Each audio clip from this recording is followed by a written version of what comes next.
Hello दोस्तों, so this is 10th quadratic equation exercise 4.2 question number 1 का first part है। ये कह रहे हैं find the roots of the following equation by factorisation x square minus 3x minus 10 is equal to 0। तो हमें इसके अंदर क्या लगाना है, हमें इसके अंदर मिडिल टर्म स्प्लिट करना है। तो आओ देखते हैं हम कैसे कर रहे हैं। सबसे पहले हम स्टैंडर्ड इक्वेशन लिख लें एक बार, A X square plus B X plus C is equal to 0। ठीक है जी। और इसके साथ हमें समझ में आ गया कि a की वैल्यू हमारी 1 आ गई, b की वैल्यू -3 है और c की वैल्यू -10।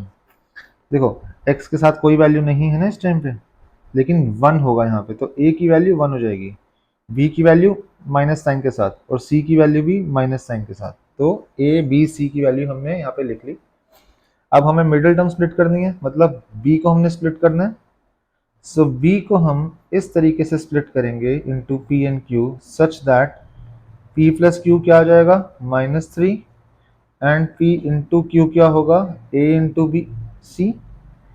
a की वैल्यू हमारी 1, c की value -10, so p into q हमारा क्या आना चाहिए -10। ठीक है जी।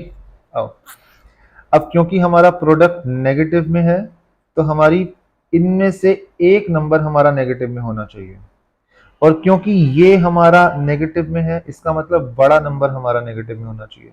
कैसे?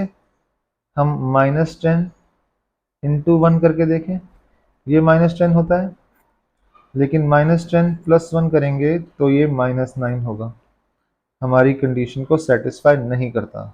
आगे बढ़े, नेक्स्ट पॉसिबिलिटी हम देखते हैं। -5 इंटू 2, ये भी -10 होगा, और यहाँ पे अगर हम -5 प्लस 2 करेंगे तो ये -3 हो गया। दोनों कंडीशन सेटिस्फाई होगी जी यहाँ पे, ये देखो।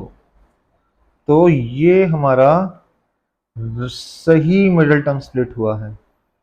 तो हम इस मिडिल टर्म स्प्लिट को हम कंसिडर करेंगे, मतलब हम b को -5 एंड +2 के फॉर्म में लिख सकते हैं। तो हमारी इक्वेशन क्या थी, एक्स स्क्वायर -3x -10। एक बार इसको दोबारा यहाँ लिख लेते हैं। इक्वेशन थी हमारी x square -3x -10 is equal to 0, और हमने क्या करा, इस -3 को हमने स्प्लिट कर दिया था, तो ये हो गया x square -5x +2x -10 is equal to 0। ठीक है जी। -3 को हम -5 +2 की फॉर्म में लिख दिया ना, और क्योंकि x इसके साथ है तो x इन दोनों के साथ आ गया।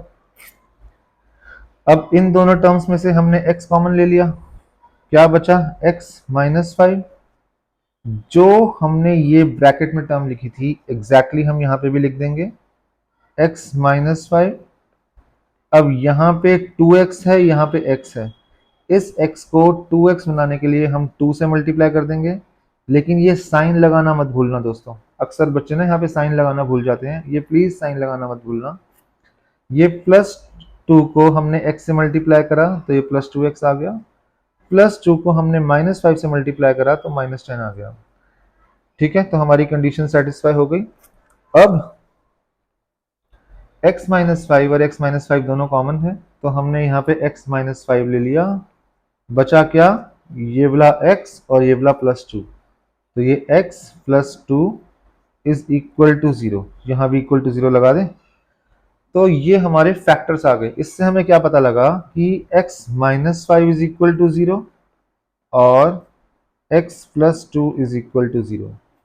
तो x की वैल्यू हमारी कितनी आ गई 5, और x की वैल्यू हमारी आ गई -2। ये हमारे दो रूट्स बन गए इस इक्वेशन के। ठीक है, सो अगले वीडियो में मैं नेक्स्ट पार्ट सॉल्व करूंगा, प्लीज उसे भी जरूर देखना। Thank you.